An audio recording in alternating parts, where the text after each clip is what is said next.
આમાં છે ને ઉપાડવા માંગતી નથી. સ્વાભાવિક છે, આ બધી પ્રક્રિયા ચાલતી હોય છે. હું આમાં પડવા માંગતી નથી, કોઈનું નામ દઈશ નહીં.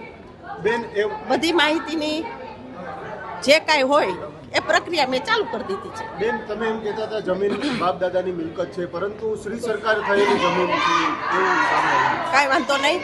જે પ્રક્રિયા કરવાની થતી હોય એ મેં ચાલુ કરી દીધી છે.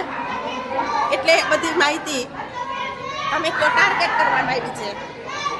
આમાં હું કોઈના નામ નથી દેવા માંગતી અને હું પડવા પણ માંગતી નથી. વિરોધ ખૂબ કરવામાં આવી રહ્યો છે, કારણ વિરોધ પક્ષનું કામ છે, વિપક્ષનું કામ છે, એ કરે વિરોધ. અને આ તો વર્ષોથી આ પરંપરા ચાલી આવી છે. વિપક્ષ છે, વિરોધના ગુણમાં જો, પણ જે પ્રક્રિયા કરવાની છે એ મેં ચાલુ કરી દીધી છે.